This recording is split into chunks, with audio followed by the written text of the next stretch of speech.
今日好榮幸啊，又有何爵天導演啊約到咁啊上嚟同大家傾下偈。咁咧今日就我哋都冇特定主題啊，都係傾下呢排睇咗啲咩啊咁啦，或者之前睇咗啲咩咁樣。因為有啲戲咧好難傾嘅，包括有一套咧之前我講教父導演哥普拉拍嘅《大都會》，我冇乜人可以同我傾到。我睇過啊，所以咁正就有睇過呢個戲。睇我都睇唔明，我唔 expect 其他人睇完會知發生咩事，即係我意思係普通觀眾。普通觀眾睇一定睇完一嚿雲噶，肯定。我睇過啊。我一陣間講呢度，一陣間講呢度，係啊。咁有一套咧，其實呢排咧又叫做有得睇下嘅，就係再見 UFO 咁。其實我哋錄音咪早咗幾日，咁因為遲2日咧，阿 Sunny 都會睇到，到時我哋都會再另外講。不如等阿何導演講下先啦。其實何導演就好幾年前已經睇過。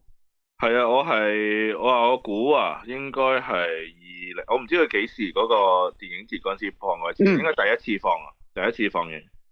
咁我就好，即係都好幸運啦，睇到呢個戲啦。我嗰陣時第一次睇，應該都幾年前，應該我唔知係咪20年、21年嗰陣時。咁套戲其實係拍18年嗰陣時拍噶嘛。咁我就係應該隔咗2年之後咧，佢第一次上。咁我嗰次睇咧就覺得係好好睇。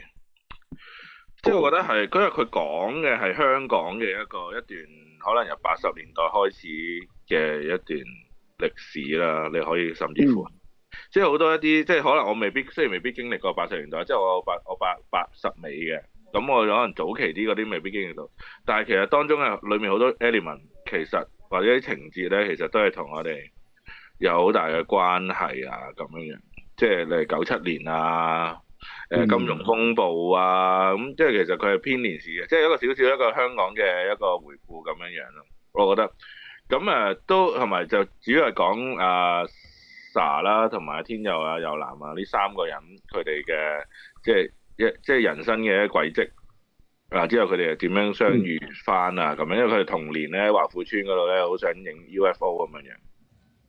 咁其實呢3個人就係講咗佢哋嘅一啲。佢哋對於即係佢哋呢3條線就係講佢哋嘅古仔啊，就牽涉到一啲香港嘅歷史啊，即係呢幾年嘅80、90年代啊、千禧年啊嘅一啲歷史啊咁樣。咁所以我就覺得呢個戲係即係完全係一個香港人睇完之後一定會有好有共鳴嘅一個電影咁樣。咁即係特別係可能係我哋呢一代人啦，或者再上一代啦，即係可能我當係80後啦，睇嘅時候更加多嘅感慨添，甚至乎係咁樣。咁嗰陣時我覺得點解呢個戲可以咁犀利嘅？同埋佢用咗一個即係本來話 UFO， 即係話係咪華富村可以睇到 UFO 呢個傳說去做個 start point 啊嘛。即係但係其實原來佢又唔係好，即係佢用一個好似科幻嘅包裝，但係其實佢講嘅咧，其實都係講香港嘅人和事啊、情啊、歷史啊呢啲咁嘅嘢。咁我覺得呢個係一個即係幾犀利嘅一個劇本。咁我嗰時睇完之後，我好記得我出 post 大讚，之後就俾阿 Amy 監製啊、錢小偉見到，咁佢之後就捉咗我傾偈，傾下就一齊合作呢個。死屍死時44，即係可能都同少少嘅關係啦，即係呢個淵源啊，即係原來有個咁嘅關係嘅，都原來有少少咁嘅關係。咁所以我好中意呢個戲咧，其中一個原因咧，就我覺得有啲演員咧演得特別好，即係我自己又好中意。佢戲裏面好多串聲啦，即係但係我覺得最主要就係我覺得天佑係演得好。特別天佑同即係我覺得整體都好好睇，但係就特別好睇就係天佑同維斯亞嗰條線，即係因為即係講維斯亞其實係一個老闆嘅叫做咩二奶咁樣嘅，咁然之後咧就但係咧佢又而家同天佑咧，天佑就呢間公司嘅一啲小員工啦，就同佢有一少少好微妙嘅關係。即係疑似一個愛情嘅萌芽，但係因為佢又係老闆個嘅情婦啦，咁所以呢樣嘢又好似 start up 唔到咁樣。咁但係我覺得係好好睇，即係呢段感情係寫得好好。咁我亦都覺得維斯亞好啱做呢個角色，即係我自己個演繹上啊咁樣。我嗰陣時睇完，哇！呢個戲一上，佢應該贏硬呢一個最佳女配角㗎喎，佢咁樣樣，即係好犀利。即係佢係一個，即係我都睇都以前都睇過一啲維斯亞嘅戲啊，但係我覺得呢個佢嘅發揮係發揮得最好。咁啊，天佑都係咁，天佑本身都識佢，因為好似拍《風再起時》已經認識天佑。咁所以就都有即係睇到佢嗰個戲嗰個進步啊。咁可能亦都係咧兩個對手咧非常之即係嗰個化學作用非常之好啊。咁啊，男都做得好好啊，因為佢同佢主要係同個戲，因為佢係串聯晒最多個角色啦。而佢同阿爺爺啦，即係阿盧海鵬嗰個感情都係寫得好好啊。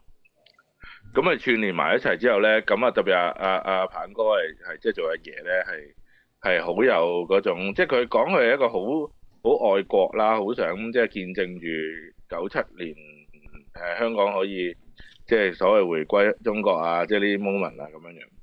咁所以佢演繹係好好，同埋佢係即係佢同我兩爺孫嗰個關係。咁所以我覺得睇呢個戲咧，唔係淨係即係都唔係淨係睇嗰啲咩 UFO 啊咩嗰啲，嗰啲其實反而好 minor。但係睇嗰個人呢啲演員嘅嗰個表演啊，同埋嗰個關係嘅寫法啊，我覺得係好精彩。即係我係好非常之 appreciate 呢個電影。咁呢個戲亦都有多啲一配角咧，有啲可能客串一兩場啊，或者係啲好 side cast 嘅角色都演得好，例如白紙啦，白紙做一個少少嗰啲 hippies 啲少少嘅文藝青年啊，就係好似唔做嘢，掛住彈吉他咁樣咧。佢又講啲人生道理啊咁樣，我覺得佢又好過癮嘅啲角色。即係每一個角色咧，佢最有一個好勁嘅地方就係佢每一個演員可能即係好通常呢啲戲都大堆頭啊，或者好多串星啊咁樣，但係佢每一個演員出一陣啫，但係都已經有好好嘅發揮嘅，因為都係個劇本寫得好啊，咁你就啲演員先有得發揮。咁我覺得冇乜點，即係冇乜點嘥過呢一個戲，係整體成個戲都係好精彩，係咪好緊湊啦？去到後面都係，同埋你好肉緊啦。對於呢三個人係咪可以見翻面咁樣樣？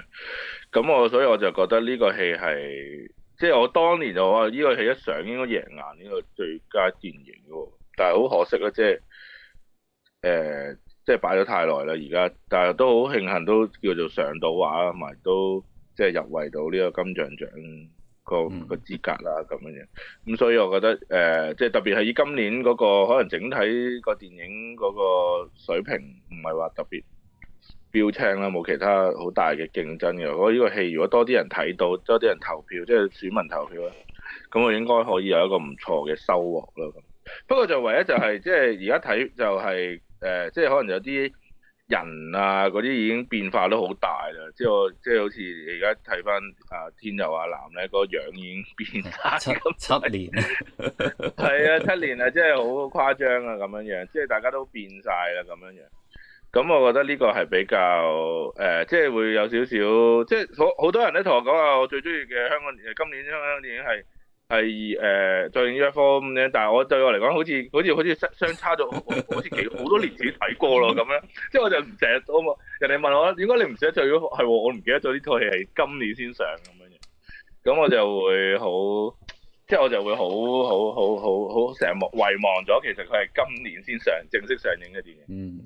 咁我就咁，所以咧，即係如果我唔知佢幾時上映啊，即係佢再上映嘅話，我都好推介大家去戲院睇呢個電影。同埋佢另外一樣就係華富村啦，因為華富村都就係清拆嘅，咁所以其實我哋呢個即係呢個再影 UFO 都係一個記錄咗華富村嘅一個，即係應該係近年啦，即係暫時係一個關於華富村嘅電影嘅一個。一個選擇啦，即係記錄咗呢樣嘢啦。咁啊講華富村咧，我就開始硬踢啦，因為我即係嚟緊，你見我成日喺 Fat 嗰度宣傳啦。係。咁咧就嚟緊嘅新年就係我哋即係阿翁子光導演嘅金多寶啦，就係上映。咁我就係呢套戲嘅執行導演啦。咁即係我都有。好多即係基本上我每一日都喺現場係嘛，我都係一齊拍攝啊咁樣，可能有啲場口係可能我比較主力去處理咁樣。咁呢一個金多寶咧都係喺呢一個華富村嗰度拍攝嘅。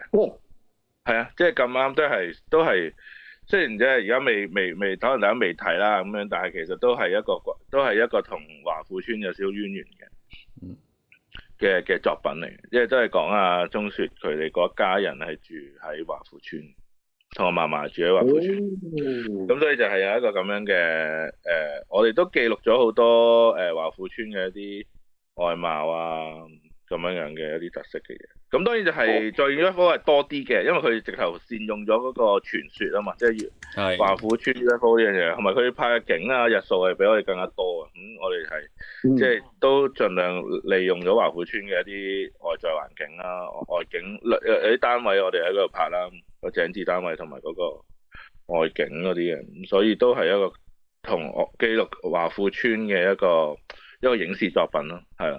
我知嚟緊係好似都仲有嘅。即係仲有電影係想喺我華富村嗰度拍，係啊，咁希望都即係為呢一個村，即係希望我哋啲影視作品、香港影視作品、電影啊都可以為即係記錄，係啦，做記錄啦，係啊，係啊，咁同埋而家都好多啲唔同嘅村都清拆啦，咁樣樣，所以都彩虹村都係啦，咁所以阿 Benny 導演阿劉偉恒都拍咗一個關於彩虹村嘅電影，都係一啲即係歷史回憶啦，亦都其實好即係好象徵到香港市民一啲嘅歷史。即係我記得某間即係嗰啲家品嘅設計公司好中意用啲屋村嗰啲嘅嘢做 design。其實佢自己就肯定未住過，佢有設計嗰個就。哦，知啊。咁但係冇錯，某間係啦。咁所以咧，其實屋村咧的確係好多香港嘅朋友，即係。就算唔喺度長大，都一定有親戚朋友嗰度住啦，係咪先？即係唔會陌生啊！大家一去到嗰度咧，就啲小朋友咧係出晒嚟玩嘅喎，真係嘅。你呢個好難喺依家嘅即係大型屋苑都唔會有呢個狀況啊！隔離屋分分鐘唔識得都唔出奇，今時今日係啦。咁啊，當時係好唔一樣嘅一個世界嘅，所以其實呢個可以即係以往冇特別嘅電影講呢啲啊，咁即係可能有啲戲即係只不過。影到佢哋住嗰度，但係冇乜點講咁。而家可能有啲戲真係會 focus 喺講下呢啲，留翻個記錄都係好。咁華富村起碼喺即係冇消失之前，起碼都真係有啲電影嗰度拍過啦，係咪？係啊。嗱，可能要拍到再見華富村啊，唔係再見 UFO。再見華富村。真係嘅，真係 UFO 就唔係過見過，係咪先？華富村係一個存在咗一個都乜最犀利，華富村係出咗好多名人㗎，唔係一個普通嘅屋村嚟。有邊個啊？唔記得咗。哇，好多㗎喎，邱淑貞老公啦，係嘛？邱淑貞老公即係 I T 嘅老闆，I T 唔係做 I T 嘅，係時裝嚟嘅，係阿小儀好似都係啊，係嘛？好多㗎喎，文俊好似都話都好似係啊嘛，都好似啊，好多㗎。係啊，好似有幾個香港小姐都係，即係好多有啦，香港小姐咁多個咁落咁多年幾百個咩？一定仲有一個。係啊。同埋華富村特別就係其實係海景啊嘛，啲海景同屋村即係你真係唔係係嘛？咁有海景屋村冇錯，係啊。幾好啊。係啊，係一個好多傳說嘅一個地方啦，因為佢之前嘅前身係亂葬崗啦，咁所以亦都好多鬼故嘅，係啊，咁所以其實好有趣一個地方嚟。嘅地域又係啦，同埋有個海嘅又近有個瀑布啊嘛，附近有個。係啊，瀑布灣係啦，因為佢隔離係好近啫嘛，就係呢個係咪貝沙灣啊嘛，即係個豪宅嚟嘅，即係其實大家對住同一個景嘅，神唔神奇啊？係啊。咁以前就係有啲咁嘅好嘢啦，係啦，咁啊係啦，都係一個而家唔會再有嘅嘢。冇錯。OK，咁我哋時間緊迫㗎，因為今日阿何導都係即係百忙中啊，係咯，抽時間。咁我哋繼續講，喂，咁多寶仲冇嘢可以講下㗎？仲有冇嘢講？可以，冇，其實都係我即係因為其實呢個戲就我都講少少啦。其實係因為始終呢個係翁子光導演嘅作品，咁其實都係有少少同佢嫲嫲嘅經歷，同佢嫲嫲關係啊，將佢同佢嫲嫲嘅關係擺咗落去喺呢個戲嗰度。所以其實佢係即係表面上好似你即係話似咩富貴逼人啊嗰啲嘢，其實都係嘅，即係有啲呢啲六合彩電影都好耐冇出現過啦。呢啲咩賭馬六合彩電影好耐冇出現過。咁啊所以都係一個有少少對，第一就係一個有少少對可能80、90年代呢啲電影嘅一個可能 recall 啦，咁樣希望觀眾會睇得開心啦，咪大家都仲有嗰個發達夢啊嘛。係。咁另外就係佢同佢嫲嫲嘅關係啊，即係因為即係其實個戲亦都有講到阿鐘雪其實係冇幫，即係 miss 咗唔好幫阿嫲嫲買嗰個彩票嗰個六合彩啊。同埋佢嫲嫲點樣鼓勵佢去拍電影啊咁樣，即係都係有少少佢嘅投放咗自己影子同佢嫲嫲影子喺呢兩個角色嗰度，係。哦，即係其實呢個係關於拍電影嘅，都係關於電影嘅，都係一個關於拍電影嘅戲嚟嘅，即係呢個係。除咗同六合彩有關，亦都係關於電影製作嘅一個電影，係。亦都係因為咁，所以就話點樣可以借助呢種用拍電影嘅呢一個嗰種叫咩啊？嗰種智慧啦，係啊，好似或者係用嗰種拍電影嗰種小聰明啦，去解決當下嘅問題啦，咁樣即係冇買到六合彩呢個問題啊，咁樣，所以就即係整體嚟講就係一個咁樣嘅戲啦，咁樣。咁啊，另外就即係因為我哋因為都係有喜劇啦，咁所以我哋喺呢一個事情上都揀咗蝦頭同李尚正就做鐘雪嘅父母咁樣嘅，咁啊都係即係呢個卡士阿翁揀啦，咁但係亦都好似係我以前我自己本人兩套戲嘅一個都好出彩嘅配角，即係蝦頭就正義迴廊。嗱，佢而家戲名佢戲嘅角色個名都係一樣嘅，都係叫唐文山嘅。咁李尚正咧就即係我哋都有好欣賞佢啦，同埋嗰陣時死屍嘅時候佢表演非常之精彩啦，咁所以阿翁就話好想揾佢做呢一個爸爸呢個角色。咁所以呢一家人咧，即係金賢二玲就係阿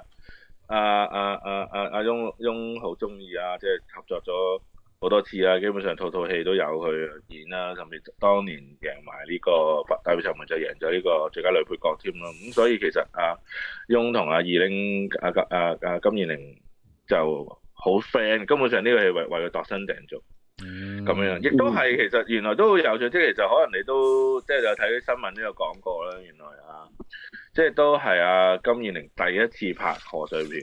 係啊，即係佢係同影40多年來第一次拍一個賀歲片嘅，係幾特別嘅一個經歷。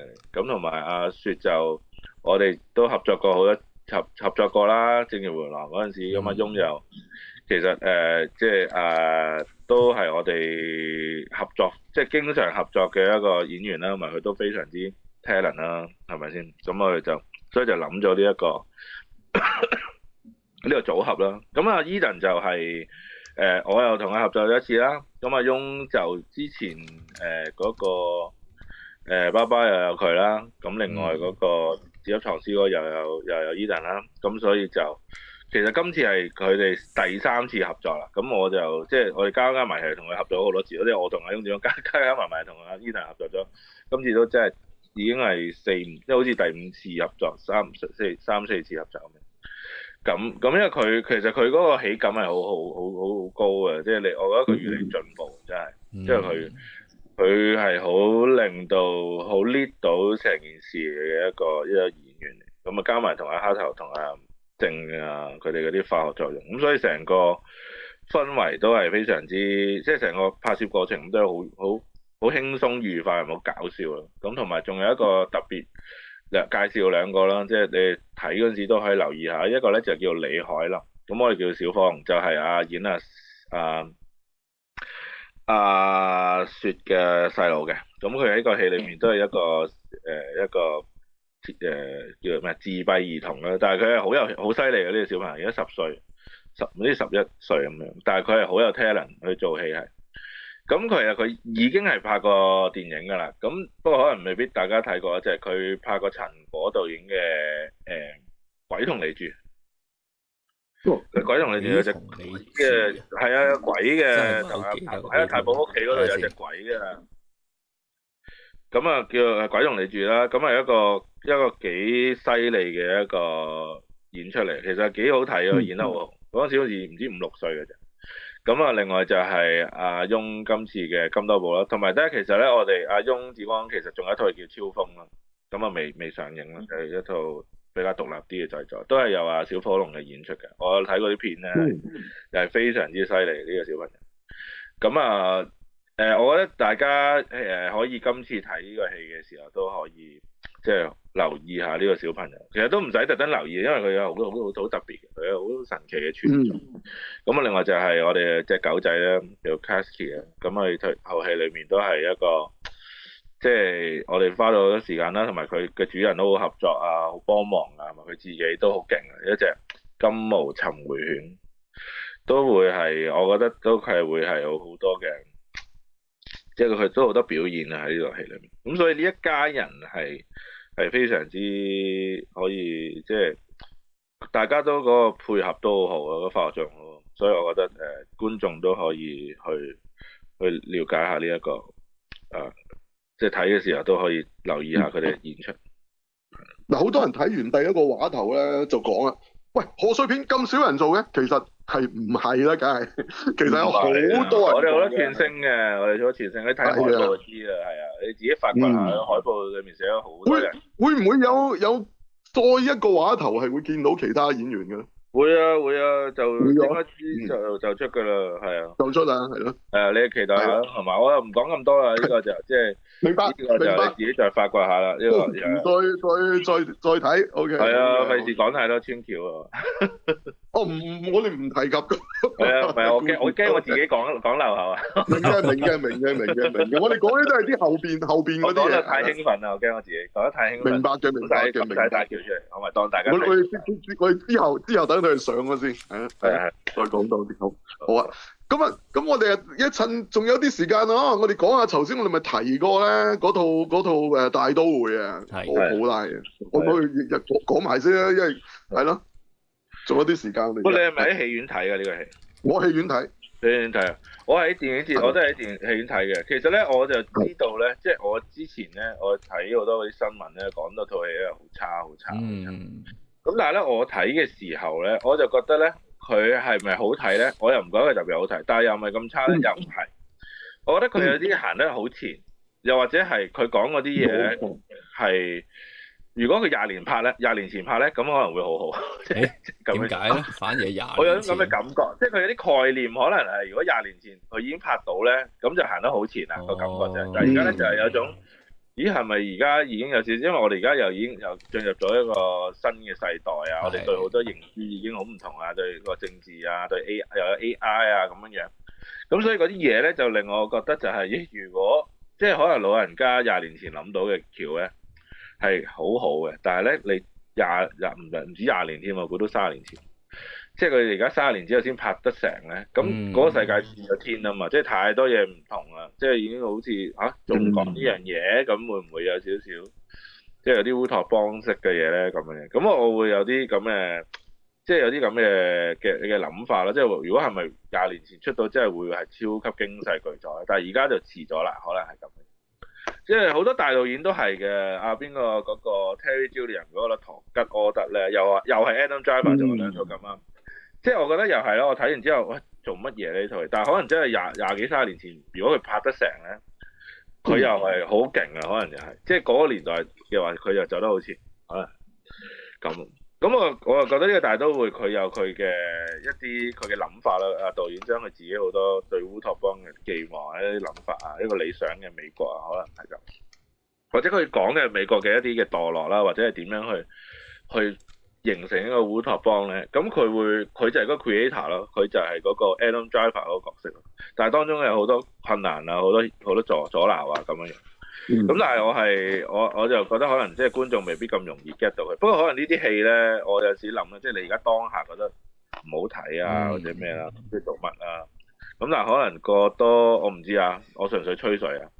即係可能過10幾20年之後咧，就會發掘得原來佢諗法係好前衛，或者佢係會有一啲新嘅啟發性啊咁樣。即係時間可以去推到佢，去推論到呢套戲其實係真係堅定係流，因為你就咁睇咧，我又唔會覺得佢有啲，即係佢唔係有啲好爛嘅情節啊，或者有啲好劣質嘅情節咧，要令到套戲一定會係哇好差㗎，一定係好 cheap 㗎咁樣。佢唔係嗰啲嘢，但係佢係有一啲概念上嘅嘢係有啲好似咦究竟想點咧咁樣樣。咁我會覺得係如果你可能假以時日，咦突然之間可能有啲社會事件發生咗啊，或者個美國變咗天啊，或者個世界發生好多嘢，或者有啲發明出現咗嘅時候，咁可能啲人就會覺得啊呢套戲係真係好犀利啊！好多嘅呢啲有好多電影史都好多呢啲戲嘅，當年就俾人鬧到飛起，Blade Runner 有一個啦，即係但係當你去到一個年代叫做有複製羊啊、複製人呢樣嘢嘅時候咧，就覺得套戲哇原來做得好前嘅咁樣。咁所以我覺得即係可能唔排除係有呢行，特別係呢種科幻片咧，即係有少少未來嘅諗法嘅戲咧，都有一個潛力係會假以時日係可能可以幫佢翻案，即係咁樣講係。可能你今日睇，你隔多幾年睇，你已經有 get 到多啲嘢出奇，可能係。咁當你都係維持原判，你覺得唉真係好難睇啊，都唔出奇，可能個位更加難睇都唔出奇。咁所以我覺得呢個就係亦都係電影最有趣嘅地方。冇錯，因為2001咧，即係《太空漫遊》咧，第一次上嗰陣爭啲落畫嘅。其實嗰時最初上嗰陣，成啲人評到好差。結果係一班嬉皮士咧，就去睇完啦。佢話哇正啊，正過剔嘢啊咁。咁跟住就好多人都去睇喎，反而後尾又 hit 翻咁樣。係咁即係你唔會知嘅，有時即係你諗下，哇咁犀利一套經典乜上嗰陣係唔得，係大把啦。係啊，好多戲啦，大國民派啦，先俾人哋鬧到飛起啦。冇錯，喺日本動畫大把嘅例子啊，高達都係咁，大和號都係。係啊。咁但係之後佢係經典喎，係咯，直情係一個即係一個即係個叫咩里程碑嚟嘅。咁所以呢套嗱我真係我係睇唔明咯，我哋知道自己。即係話係睇咩咯？係啊，即係因為佢個未來世界咧係唔未來啊！佢就咁好似一個普通嘅美國咁樣，跟住佢仲要話俾你聽咧，呢個係一個羅馬帝國到現代嚟喎，佢唔係話嗰度係美國嚟喎，即係嗰度喺美國個地方，但係佢係羅馬帝國嘅個概念擺咗喺度啊嘛。冇錯，係啊，即係好得意一個墮落就係同平行宇宙嚟嘅，即係個羅馬帝國係冇滅亡過嘅，一路到現代係。係咁啊！咁啊，裏邊嘅科技又高到咧，你以為咁啊，即係講到現代又唔係喎，佢啲科技好高啊！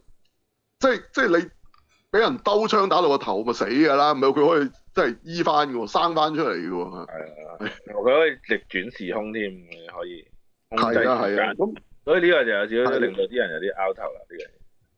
其實好烏混混嘅，咁但係佢可能佢就唔係嗰啲即係理性式嘅科幻電影咯，佢係想表達嗰啲嘢。但係其實想表達啲咩咧？就係我就唔係好 get 到，暫時都可能要睇多10次。係咁但係呢套戲咧，其實我有隻碟，我諗我之後會慢慢再睇多幾次，睇下有冇辦法去再破解啊！其實佢想表達啲乜嘢，係好難。絕對唔係商業電影嚟嘅，咁所以你話啲人唔想投資，明嘅，因為今時今日嘅電影都係當商品，但係其實電影本來喂，係聽唔到，佢唔係好市場嘅，唔係好啱而家嘅人睇最少，但係真係嘅，有可能過咗10年之後、20年之後唔同講法嘅，絕對係。票房趴晒啦呢套戲。佢唔知拍成票房真係唔得。美國我喺正式嘅戲院睇，但係我係幾乎包場咯，同大家講。係啊，哇！正式嘅場嚟㗎喎，嗰場正式嘅場啊，佢好慘。講下你有咩動向啊？好嘛？冇啊，本來其實係咁嘅，即係而家就係開頭就有一個台灣嘅殭屍電影嘅，咁啊就都希望可以開拍到啦，今年。2026年可以開拍到呢一個，呢個係我即係暫時都比較想拍到嘅一個戲，亦都公佈咗啦，即係曾經有啲新聞。係，咁我喺 YouTube 嗰度見過條片啊，係啊，你喺台灣嗰度。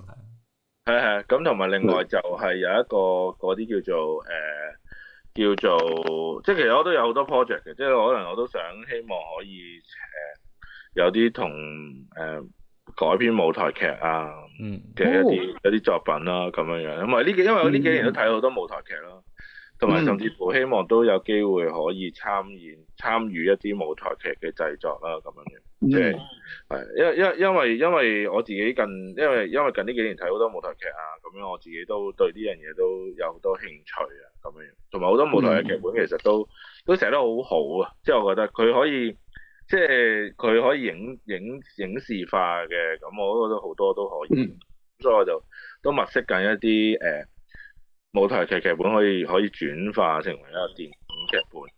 咁啊，呢個係我呢喺電影上嘅一個嘢咯。咁啊，另外就多咗啲幕前嘅演出啦。你見到我都做埋全民造星，係啊，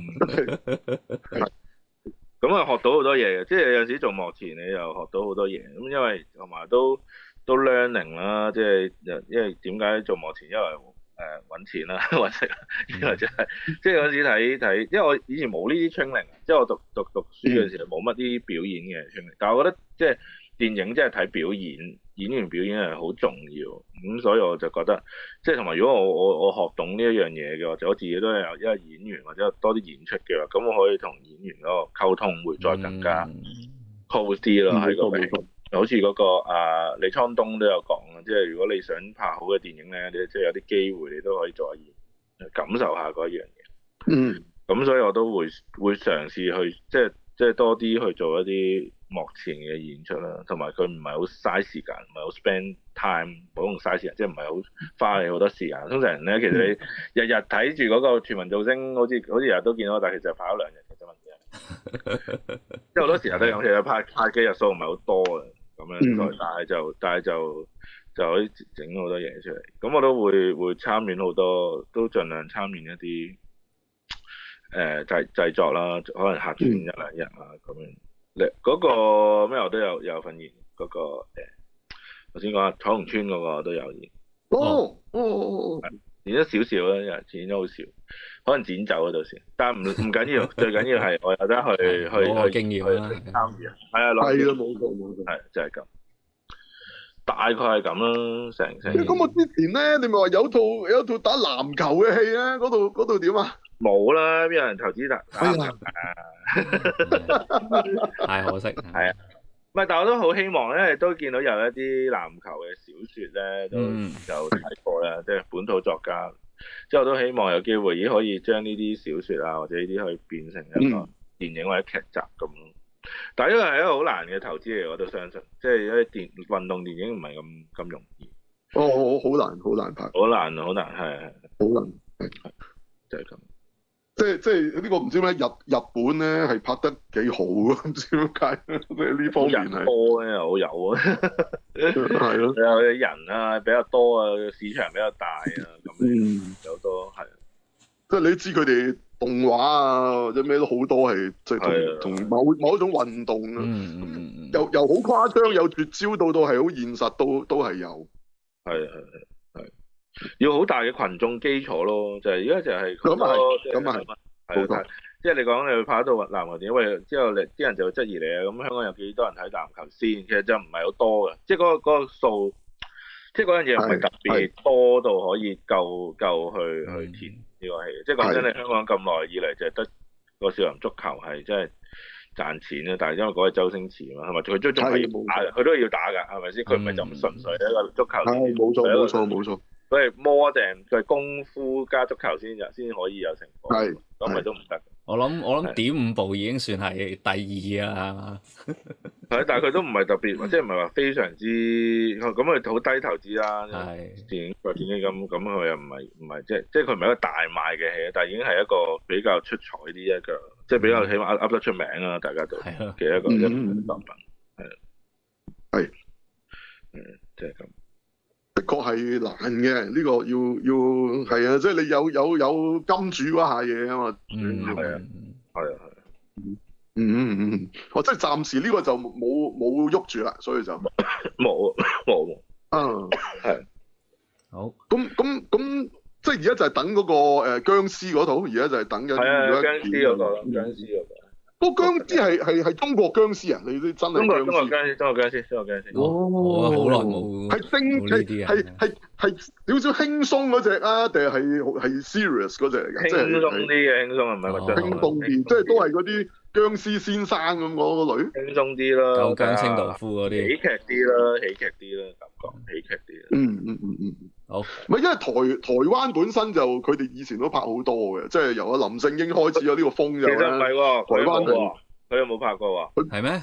佢冇拍過啊！佢哋喺台灣拍，但係嗰個係咩啊嘛？嗰個僵屍先生，即係個僵屍先生改咗名做咩啊嘛？暫時停止呼吸啊嘛。佢係反而其實係台灣係冇拍過僵屍片，佢喺嗰度係有拍，個景係台灣拍，但係嗰套戲係港產片嚟㗎。我唔係啊！我講佢之後咧拍咗好多嗰啲咧，啲細路仔僵屍咁，影響到連日本都好興嘅。佢喺嗰邊係發揚光大啲嘅，即係兩邊都。佢哋嗰邊發揚光大啲，係啊。所以佢嗰邊你話開一個，但係其實真正就唔係話有好多僵屍片，好多香港嗰啲個係啊，就係咁樣嘅。咁而家嗰個就等緊係嘛？等緊投資咯，因為投資係啊，都係而家所有戲開就係始終都係卡住喺個投資。當然係啊。好，差唔多啦。都係開唔開水喉，開唔開綠燈係。係啊，而家呢個經濟環境係冇錯。仲有冇時間啊？係咪定差唔多啦？要有嘢做，差唔多係。咁我哋下次再約啊何爵天導演啦，好嘛？好多謝你今日上嚟同大家傾電影。好啊，好唔該晒。好，咁啊下次見啦。好，下次見。拜拜。拜拜。